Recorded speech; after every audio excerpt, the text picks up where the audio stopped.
오늘 하나님의 말씀은 에베소서 5장 15절에서 20절까지의 말씀입니다. 제가 봉독하겠습니다. 그러므로 여러분은 자신의 생활을 늘 살피십시오. 어리석은 자처럼 살지 말고 지혜롭게 행동하십시오. 때가 악하니 가능하면 선한 일을 할 수 있는 기회를 잘 붙드시기 바랍니다. 분별 없이 어리석은 자가 되지 말고 주님이 원하시는 것이 무엇인지 배우도록 노력하십시오. 술 취하지 마십시오. 여러분의 영적인 삶을 갉아먹을 것입니다. 성령으로 충만해지도록 힘쓰십시오. 시와 찬미와 영적인 노래로 서로 이야기하며 마음으로 주님께 노래하고 찬송하십시오. 우리 주 예수 그리스도의 이름으로 하나님 아버지께 항상 감사를 드리십시오. 아멘.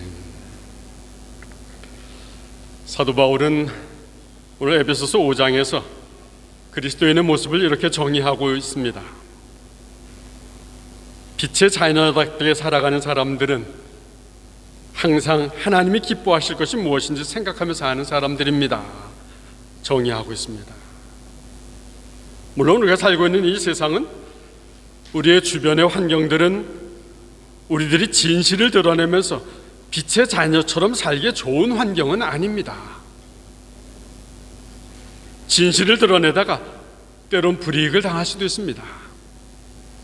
진실하게 행동하면 별나다고 왕따를 당할 수도 있는 것입니다. 또 진실을 말하면 사람들은 그 진실에 상처를 받았다고 원망하기도 하는 것입니다. 그러나 예수님께서 말씀하신 것처럼 우리는 세상의 빛입니다. 우리는 세상의 빛으로서 어떠한 환경 속에서든지 가려지는 것 없이 분명하게 드러내야 한다는 것입니다.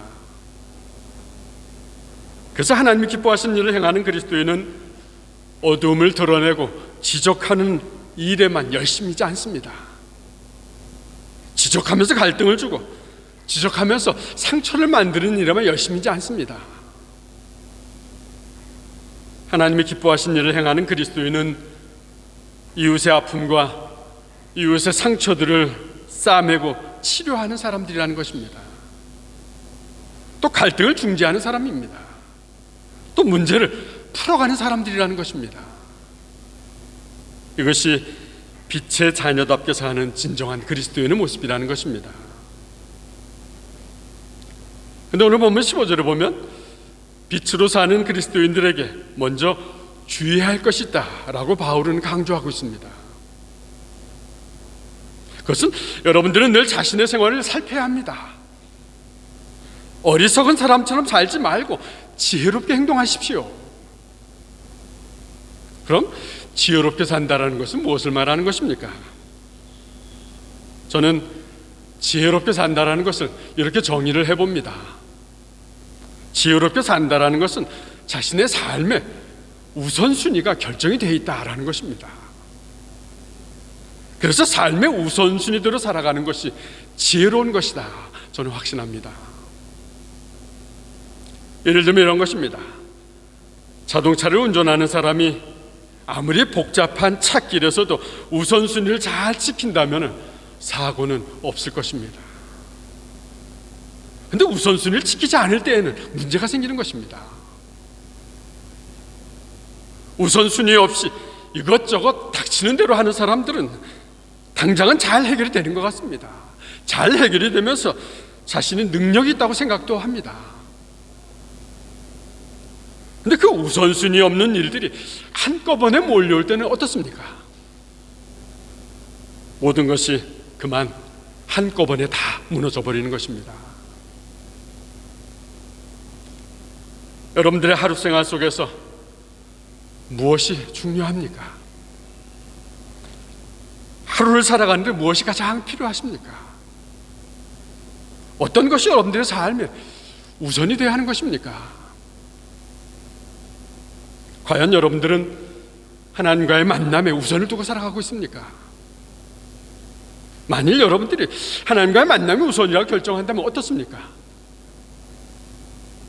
그렇다면 여러분들은 하나님을 만나는 것으로부터 하루를 시작하게 될 것입니다. 그렇습니다. 이 지혜로운 그리스도인들은 말씀을 듣는 것이 최우선이라는 것입니다. 또 지혜로운 그리스도인들은 말씀을 듣고 삶에서 우선으로 해야 할 것이 무엇인가 결정하면서 사는 사람들이라는 것입니다. 그들의 삶은 결국 열매가 있는 삶이라는 것입니다. 저와 여러분들이 하나님의 말씀을 삶의 우선순위를 두고 살아가는 이런 지혜로운 사람이기를 축원합니다. 또 지혜롭게 산다라는 것을 좀 더 구체적으로 말하면 어떤 것일까? 사도 바울이 오늘 16절에서 강조하고 있습니다. 때가 악합니다. 때가 악하니 가능하면 선한 일을 할 수 있는 기회를 잘 붙드시기 바랍니다.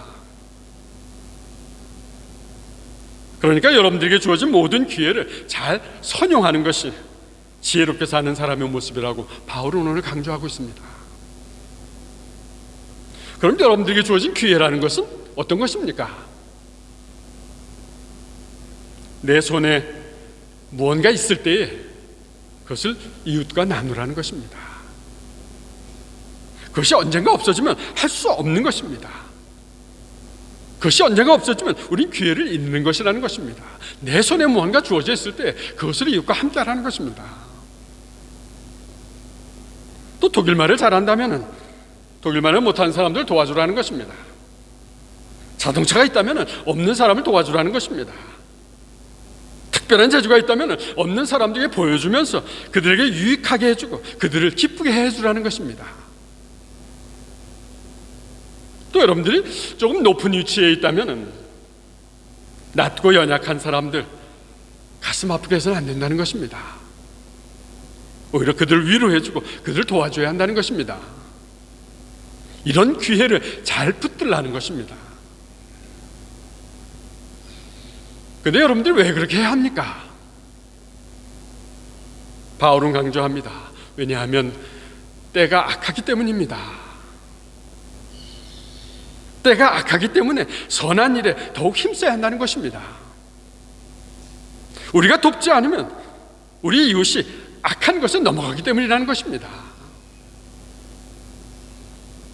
분명한 것은 하나님께서는 우리들이 선한 일을 할 수 있도록 여러 가지 여건과 여러 가지 기회를 주시는 분이시라는 것입니다. 그러니까 우리에게 주어진 것들이 하나님께로부터 온 것임을 깨닫고 선한 일에 힘쓰는 것이 지혜로운 것이라는 것입니다. 또 오늘 바울이 강조하는 지혜롭게 산다라는 것은 어떤 것을 의미하는 것입니까? 오늘 본문 17절을 같이 보겠습니다. 같이 읽어봅니다. 분별 없이 어리석은 자가 되지 말고 주님이 원하시는 것이 무엇인지 배우도록 노력하십시오. 바울은 특별히 지혜로운 것과 어리석은 것을 두 가지의 삶의 모습을 통해서 우리에게 교훈하고 있습니다. 먼저 바울은 어리석은 모습을 지적하고 있습니다. 그것은 당시 에베소 사람들이 술에 취한 상태가 어리석은 모습이다 라고 지적하고 있습니다. 18절을 보시기 바랍니다. 같이 읽어봅니다. 술 취하지 마십시오. 여러분의 영적인 삶을 갉아먹을 것입니다. 술에 취한 사람들은 어떻습니까?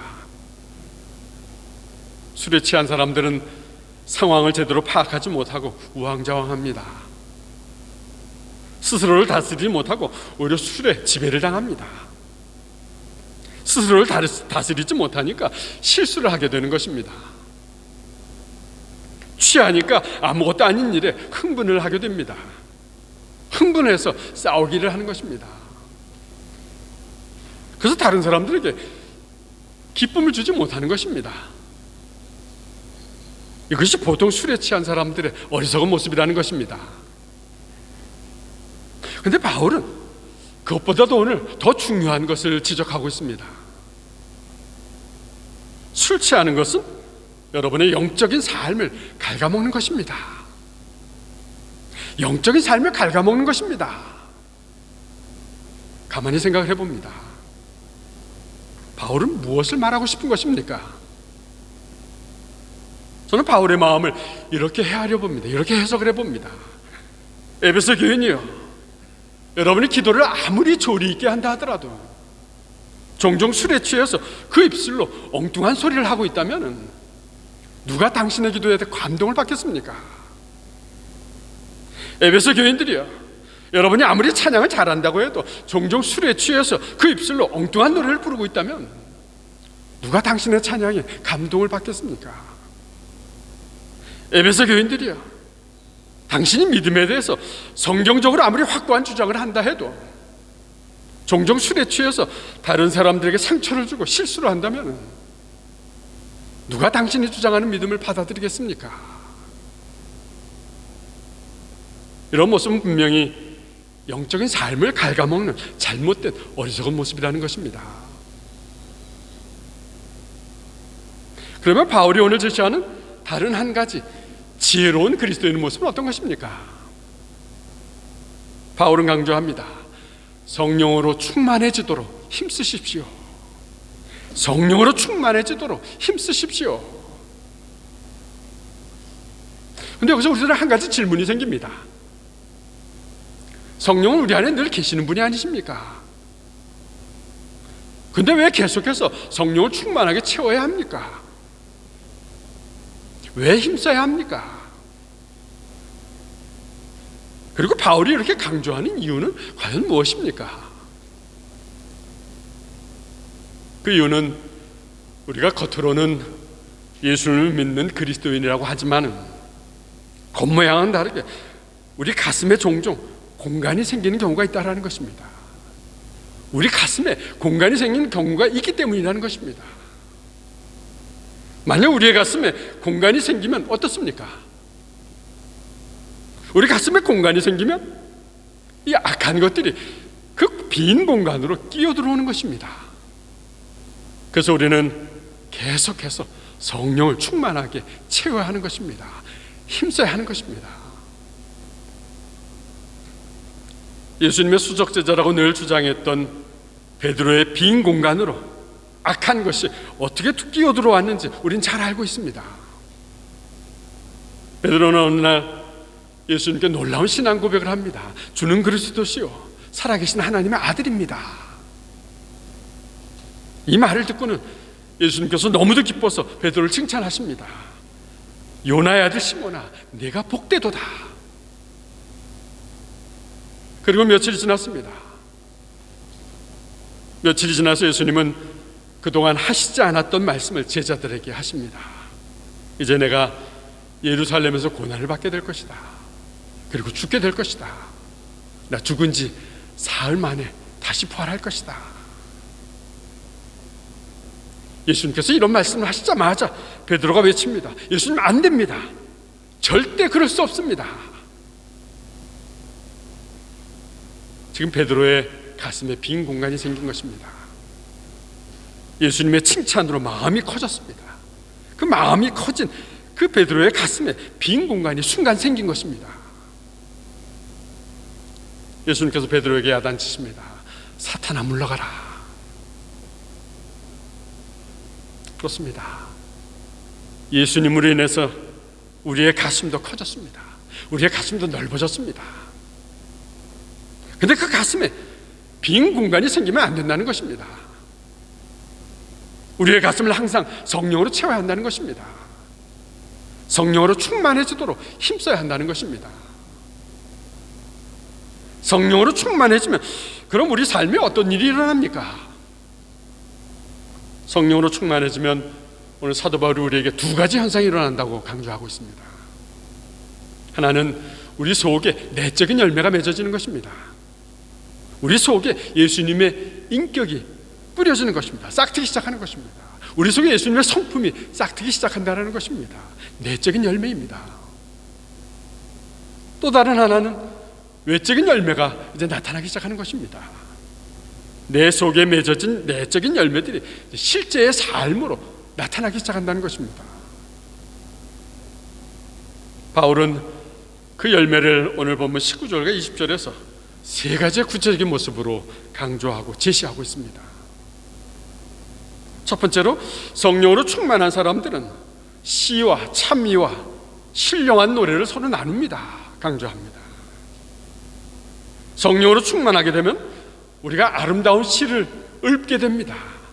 성령으로 충만하게 되면 아름다운 말씀이 내 속에서 넘쳐나게 된다는 것입니다. 그 말씀이, 그 시가 찬양이 되어서 내 입술을 통해서 흘러나온다는 것입니다. 또 그것을 나누고 싶어서 참을 수 없게 되는 것입니다. 부부 사이에 신령한 노래가 넘칩니다. 말씀이 회복됩니다. 예배가 회복됩니다. 부모와 자녀 사이에 신령한 노래가 오고 갑니다. 대화가 되는 것입니다. 온 가족이 신령한 노래를 넘쳐나게 되는 것입니다. 그리고 성령으로 충만한 사람들은 주변의 이웃들과 친구들과 이런 영적인 나눔을 나누면서 서로 기뻐하게 된다는 것입니다.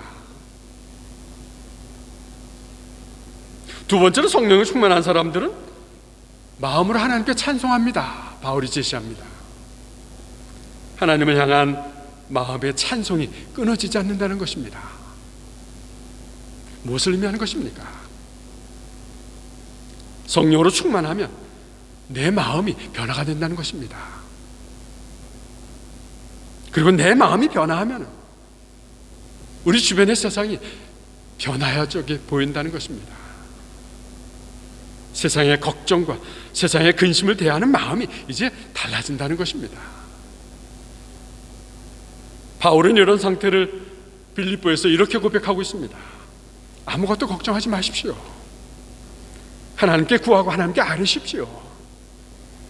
그리고 감사하는 마음으로 하나님께 말씀드리십시오. 그러면 무슨 일이 일어납니까? 빌립보서 4장 7절에서 바울이 제시합니다. 빌립보서 4장 7절입니다. 같이 읽어봅니다. 그러면 우리 주 예수 그리스도 안에서 그 어느 누구도 측량할 수 없는 평안이 여러분의 마음과 생각 가운데 풍성히 임할 것입니다. 그렇습니다. 하나님께서는 우리의 환경이 힘들고 어렵다고 그 어려운 환경을 바꾸어 준다고 하시지 않는 것입니다. 하나님께서는 환경을 바꾸어 주시는 것이 아니라 우리의 마음과 우리의 생각을 지켜주시겠다고 강조하십니다. 하나님께서는 우리 주변에 있는 미운 사람들 다 없앤다고 하시지 않으십니다. 미운 사람을 없애는 방법이 아니라 그들도 인정할 수 있도록 우리의 마음을 만져주신다는 것입니다. 우리의 마음을 만지신다면 우리는 변화될 것입니다. 여러분이 변하면 여러분이 가족이 변할 것입니다. 여러분이 변하면 이 공동체가 변할 것입니다. 우리 지역사회가 변할 것입니다. 그래서 바울은 이 성령 충만한 사람들의 삶의 열매를 이제 세 번째로 강조합니다. 성령으로 충만한 사람들은 모든 것에 감사하게 됩니다. 누구에게 감사해야 합니까? 하나님께 감사해야 하는 것입니다. 무엇 때문에 감사해야 합니까? 무엇보다도 우리에게 생명을 주신 것에 대해서 감사해야 하는 것입니다. 또 내 삶을 매일매일 인도해 주시는 것에 대해서 감사해야 할 것입니다. 성령으로 충만한 사람은 내 눈으로 세상 만물을 바라볼 수 있다는 것에 감사드립니다. 내 코로 신성한 공기를 마실 수 있다는 것에 감사하게 됩니다. 내 귀로 아름다운 소리를 들을 수 있는 것에 감사를 드립니다. 내 입으로 내 마음을 표현할 수 있다는 것에 감사를 드리는 것입니다. 성령으로 충만한 사람은 아침에 눈을 떠서 사랑하는 가족들을 볼 때 감사할 수밖에 없는 것입니다. 또 주변에 사랑하는 사람들 주셨음에 감사할 수밖에 없는 것입니다. 성령으로 충만한 사람은 모든 것이 하나님께로부터 온 것임을 깨닫고 감사드릴 수밖에 없는 것입니다. 사랑하는 여러분, 여러분들이 이렇게 성령으로 충만해지도록 힘써야 하는 것입니다. 성령의 충만은 우리 그리스도인들의 아주 중요한 정체성입니다. 우리 그리스도인들의 본질입니다. 성령으로 충만하지 않은 그리스도인은 진정한 그리스도인이라고 할 수 없는 것입니다. 그래서 내 가슴을 날마다 성령으로 충만케 채워야 하는 것입니다. 성령이 나를 인도하시는 대로 내 삶을 드려야 하는 것입니다. 성령으로 충만할 때 여러분들이 지혜로워질 것입니다. 성령으로 충만할 때 여러분들 주어진 기회를 잘 선용할 수 있을 것입니다. 성령으로 충만할 때 여러분들의 아주 작은 이 사랑의 손길도 우리의 주변을 따뜻하게 만들 것입니다. 성령으로 충만할 때 세상은 힘들고 세상은 어렵지만 그런 세상 속에서도 평안을 전하고 감사를 전하며 살아갈 수 있게 될 것입니다. 성령으로 충만할 때 주님이 주신 능력으로 여러분들은 하나님의 일들을 감당하게 될 것입니다. 지금은 힘들고 어려운 시기입니다. 이 시기에 여러분들에게 빈 공간이 생기지 않도록 날마다 가슴을 활짝 열고 성령으로 충만케 채우는 저와 여러분 되시기를 간절히 축원합니다. 기도하겠습니다. 사랑의 주님, 오늘 성령 강림 주일에 사도 바울의 말씀을 통해서 우리가 그리스도 안에서 어떻게 행해야 할 것인지 깨닫게 해주시며 감사를 드립니다. 주님, 우리를 유혹하는 악한 이 세상에서도 성령으로 충만해져서 더욱 지혜로워지기를 소망합니다. 그래서 우리의 삶 속에 하나님의 뜻이 무엇인지 깨닫기를 원합니다. 주님, 성령이 내 속에 늘 충만케 채워서 날마다 변화된 삶을 살아갈 수 있도록 도와주시옵소서. 날마다 우리 삶의 찬양과 감사로 넘쳐나도록 도와주시옵소서. 이런 변화된 우리의 삶으로 인해서 주님 영광 받아 주시옵소서. 예수님의 이름으로 기도드렸습니다.